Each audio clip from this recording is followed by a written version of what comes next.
ਹਾਂਜੀ ਜਨਾਬ, ਫਾਈਨਲੀ ਇਹ ਟਰੈਕਟਰ ਮੈਸੀ 240 ਜਿਹੜਾ ਤੁਸੀਂ ਵੇਖ ਕੇ ਆਏ ਹੋ ਆਲਰੇਡੀ ਵੀਡੀਓ ਦੇ ਵਿੱਚ ਪਿੱਛੇ।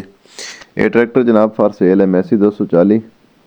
ਗੱਡੀ ਦਾ ਤੁਸੀਂ ਰਿਵਿਊ ਕਰਦੇ ਹੋ ਜਨਾਬ, ਟਾਇਰਾਂ ਦੀ ਕੰਡੀਸ਼ਨ ਵਗੈਰਾ ਸਾਰਾ ਕੁਝ ਤੁਸੀਂ ਵੇਖ ਲਈ ਜਨਾਬ। ਅਸੀਂ ਤੁਹਾਨੂੰ ਦੇਣੀ ਹੁਣ ਗੱਡੀ ਦੀ ਡਿਟੇਲ। ਗੱਡੀ ਦੀ ਵੀਡੀਓ ਬਣਾ ਕੇ ਤੁਸੀਂ ਚੈੱਕ ਕੀਤੀ ਹੈ, ਸਾਰੀ ਵੀਡੀਓ ਚੈੱਕ ਕੀਤੀ, ਸਲਫ ਮਾਰ ਕੇ ਚਲਾ ਕੇ ਸਾਰੀ ਗੱਡੀ ਦੀ ਚੈਕਿੰਗ ਚੁਕਿੰਗ ਤੁਹਾਨੂੰ ਕਰਾਤੇ ਜਨਾਬ। ਸਭ ਤੋਂ ਪਹਿਲੇ ਗੱਡੀ ਦੇ ਮਾਡਲ ਦੀ ਗੱਲ ਕਰਦੇ ਹਾਂ, ਮਾਡਲ ਹੈ 1987 ਦਾ। ਲੋकेशन जनाब इसकी है सहीवाल हड़प्पा, वड्डा सहीवाल लोकेशन इसकी जनाब। डिमांड इसकी मालिक कर रहे हैं 5,50,000 रुपया, 5,20,000 ਦੀ ਯੈਸ ਨੋ ਆ, yes no. Mechanical fit self start tractor ਜਨਾਬ। ਬਾਕੀ ਕੰਡੀਸ਼ਨ ਤੁਹਾਡੇ ਸਾਹਮਣੇ ਆ। ਤਾਂ ਜਿਹੜੇ ਮਾਲਿਕ ਦਾ ਮੋਬਾਈਲ ਨੰਬਰ ਜਿਹੜਾ ਉਹ ਸਕਰੀਨ ਤੇ ਸ਼ੋ ਹੋ ਰਿਹਾ, ਮਾਲਿਕ ਨਾਲ ਡਾਇਰੈਕਟ ਰਾਬਤਾ ਕਰ ਲਓ, ਲੈਣ ਦੇਣ ਸਾਡਾ ਕੋਈ ਤਲਕ ਨਹੀਂ, ਠੀਕ ਹੈ। ਬਾਕੀ ਜਿਹੜੀ ਗੱਡੀ ਦੀ ਤਫਸੀਲ ਤੁਹਾਨੂੰ ਦਿੱਤੀ ਹੈ, ਗੱਡੀ ਦੀ ਪੂਰਾ ਰਿਵਿਊ ਕਰ ਲਿਆ। ਤਾਂ ਸਾਨੂੰ ਦਿਓ ਇਜਾਜ਼ਤ, ਮਿਲਾਂਗੇ ਇੱਕ ਨਵੀਂ ਵੀਡੀਓ ਨਾਲ। Thanks for watching.